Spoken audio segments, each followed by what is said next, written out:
Crime gun intelligence actually has been around for quite a while. ATF began tracing firearms in the early 70s, shortly after the Gun Control Act of 1968. NIBIN became a program in the late 90s, early 2000s, and then by 2010, 11, 12, ATF started to realize that more than a back-end laboratory tool, it was a front-end lead generating tool. And when they made that move in 2012, that's when crime gun intelligence really sort of took off. That's where you're able to now not only trace that recovered crime gun back to the original purchaser, but also able to determine if it had been used and shot, actually discharged in violent crimes between those times. I would say that NIBIN was really the juice that got crime gun intelligence flowing in a way that was lead generating as opposed to after research.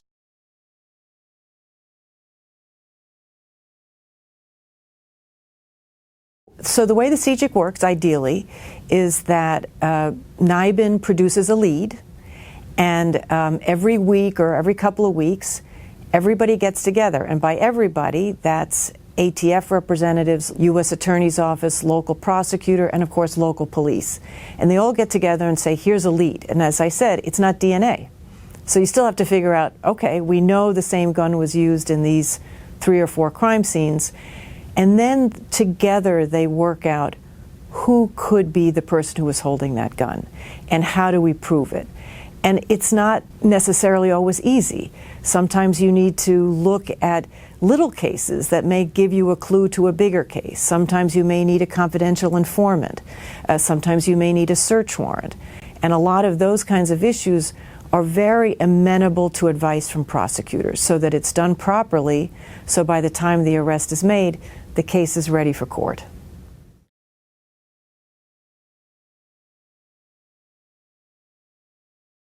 One of the things that we're finding out is you have a homicide and you can't find witnesses on this event. So you go to the homicide scene and everyone is too frightened to come forward and testify about what they saw.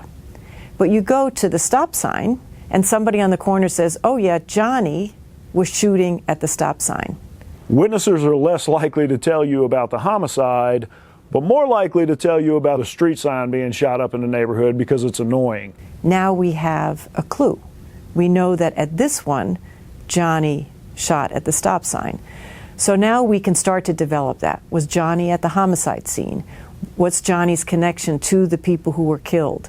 If you can link the events together in a timely manner through NIBIN, well, then you have a lead to the homicide where you had no witnesses before. You've got fingerprints on cartridges, not physical fingerprints from a human, but from a weapon. You know, I mean, I think it's one of the evolutions in law enforcement and policing, and it needs to be utilized.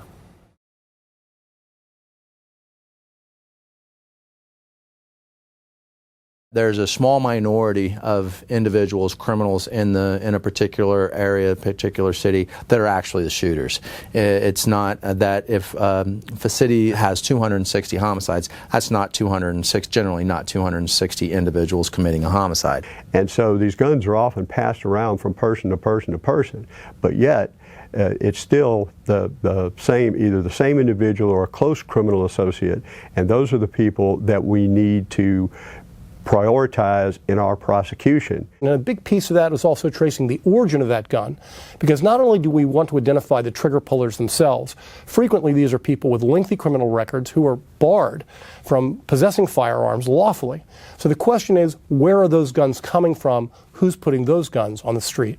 Starting from casing collection to having investigators having to wait 9 months, a year for crime lab results to come back, to be able to give investigators something within a day while they're still investigating things, while things are still fresh in the investigator's mind before they move on to the next shooting, is invaluable.